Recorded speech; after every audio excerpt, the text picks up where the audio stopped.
Oh, it'll be risky. Oh, no. If we do this real estate thing, it's going to be risky. Have you contemplated the risk associated with real estate? Today, we're going to be talking about risk. Because I'll tell you right now, mentally, we blow our brains out and we take ourselves down with the ship before we've even actually launched out of the bay. I'm Kris Krohn, and all that real estate jazz is coming your way right now.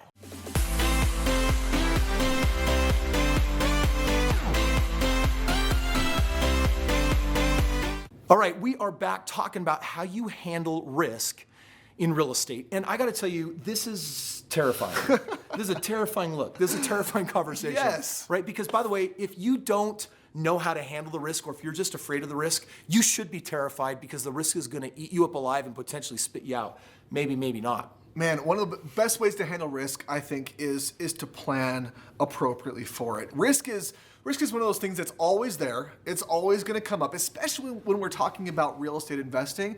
Every type of investing, real estate or not, has some associated risk. So how do you handle it? Well, planning for it, understanding that it's there, having a plan of what you're going to do when it shows up is one easy way that you can handle that risk very, very simply. Let's get really specific. I want to give you some specific plans that will help you mitigate risk and actually sleep well at night. And that is what the first one is. It is a sleep well at night account. Like it. Okay, Swan. We call it a swan. Swan. Stop looking at me, Swan. Okay, so swan is the symbol of peace, right? And in real estate, a sleep well at night account, that's your swan account. And it brings peace to you because it's a bank account where you have loaded extra money so that in the event that something happens wrong or different with the property, that you have a way to handle it. Furnace goes out, it's going to cost $2,000. You might say, shucks, I wish that didn't happen, but I have a sleep well at night account so I can do something about it. And if you do say, shucks, I wish that didn't happen, you're probably from the 1930s. All right, or you're Kris Krohn and you're from the 2030s. That's right. So the second part of a plan is making sure that you have appropriately planned for worst case scenario. When you're doing a real estate transaction, here's the reality. What would happen if the property goes vacant for 3 or 6 months? Well, that's what that sleep well at night account is for. But let's say that the property also requires some fix up. You know, we often buy properties and we're planning on cosmetic and it's $3,000. But you know what? Sometimes we uncover something that requires $2,000 or $3,000 more. Have you thought through that? Have you prepared for that? Also, have you made a plan that if you're flipping a property, what happens if you can't sell it? The market shifts, you go into a long winter, meaning, hey, the market really dies down often in the fall, doesn't pick back up to the spring. Do you have a good 6-month plan for it? In other words, have a backup plan to the plan and be thinking, what happens if it doesn't rent? What happens if expenses grow? What happens if there's some expenses that I didn't expect? And what happens if I have to hold the property longer than I want? Those are the big ones that you usually find happening in the world of real estate. And so that ties directly to the sleep well at night account. And so if you've done an appropriate planning, and I would say that for my first property that I buy, I like to have a swan account, if I can, of $7,000, $8,000, $10,000. If it's a second property, I maybe don't need double that, even though I have 2 properties, because the likelihood of both of them experiencing the worst case scenario is less. And so with each additional property, I'm putting less and less away.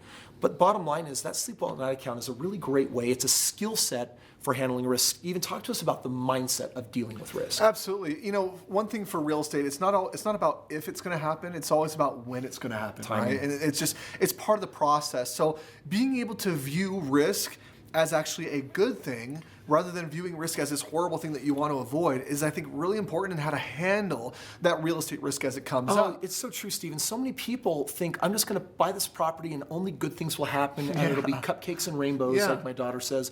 But the reality is there are things that are going to happen that you might call bad, and you can expect them because it's actually part of the business that has not just profits, it also has expenses. Yeah, but I mean, even looking at that risk, looking at that experience as a good thing. And this takes practice, this takes doing. Typically for most people, our nature isn't to love risk necessarily or to see it as something that's great. But I came to this understanding not too long ago where I realized that in order for me to create anything new, anything different, there is going to be a risk associated. Really what risk is doing something that you don't know what the outcome is going to be yet, right? That's what risk is, really. And it can step you into fear. It can. Really quickly, because when you don't know what to expect, that's when a lot of us allow our imaginations to run wild and say, the house will burn down and Sure. this will happen and someone will trip my property and then I'm going to get a lawsuit and Yeah. the worst thing is going to happen. Yeah, but so for example, if I was going to go to the gym, if I wanted to improve my muscles, if I wanted to grow my muscles, the only way to do that is to take on risk. Well, what's the risk? The risk is when I lift weights that are heavier for my muscles than they can handle, it's going to rip and tear my muscles. Which, by the way, you need then. That hurts, by the way, right? You need it. It hurts, but you need it. It's how you get bigger. In order to grow, Yeah. right? So risk is actually a good thing. And if you start to view that risk as a good thing, even your experiences in real estate, having a vacancy for a couple months, that can be actually a really good thing because it can teach you how to deal appropriately with vacancies. Having a dishwasher go out that you have to then replace can be a really good thing because you learn how to take that process on and how to manage that tenant and how to do all these different things. So if you begin to view risk as a good thing instead of something that's horrible, then you'll attract that good change, that positive growth into your life. I love this nugget that Steven's dropping. He has a lot of experience through the years of helping people work through their weak mindset issues in relation to real estate. And I want to hit risk, Steven, from just a little bit of a different angle now. I want to talk about risk from the point of view of if I buy a property, if I had my money sitting in equity of a primary residence or a 401k or IRA, there's a lot of people that would say, wow, I could keep my money in those accounts, but instead I put it in real estate, and now I've got 2 months of vacancies. I wish I had it back in my 401k. Sure. For just a second, let's actually put apples and apples together instead of apples and oranges. In your 401k plan, do the math. You are guaranteed to fail. It was guaranteed to never, it was 100% risk of failure. Get it, Chris. I'm going to fire up on this one, right? But if you put it in real estate, yeah, you got some vacancies, but here's the deal. You actually have a shot of being successful, and the other one, you're guaranteed to fail. Do you understand the difference? I mean, the riskiest thing for most of us is doing nothing. The riskiest thing for most of us is being conservative. The riskiest thing for most of us is not having a good plan. So I get it. You go into real estate, and it's like, I had a vacancy, the dishwasher went out. That's risk. No, Steven's got the right mindset here. That's actually part of a successful business, and you can expect it. Yeah. Instead of calling these things bad, I'll tell you years ago, this is maybe a little bit of a bonus, but it was probably 10 years ago now that I challenged the word bad in my life.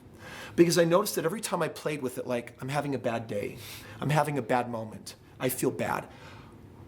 I never liked how I felt inside when I would say those words, and I did this little experiment. What would happen if I just couldn't say bad? That means dogs couldn't be bad, kids couldn't be bad.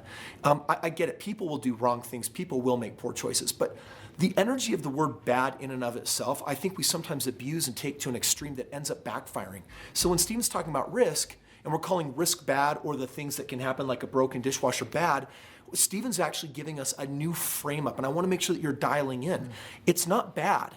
And instead, it's good. Why is it good? Because it's an expected aspect of what can happen in the game of real estate. And if you fast forward 10 years from now, and you're a multimillionaire, let me ask you, was the dishwasher really bad?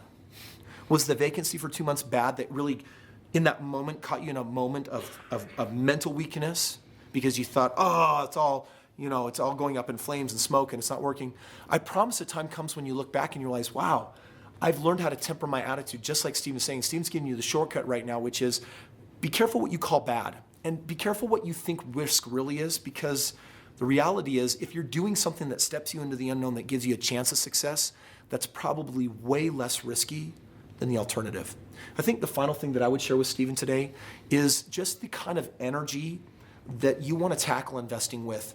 If you allow yourself to succumb to the energy of risk and find yourself neurosing and having this nervous anxiety and constantly worrying, panicking, the reality is that energy that is fear-based will enhance your risk. You are likely to do dumb things because calm people find solutions. Calm people make good choices. So make sure that you're choosing into an energy where that risk is not negatively impacting your energy, that puts you into that really nasty energy that can impair your ability to make good choices. Yeah, this is so powerful what you're saying right now, Chris, because your mentality, your attitude, the energy that you use as you go about these different things, as you're taking on these risks and evaluating them and learning how to move past these or through these things is crucial.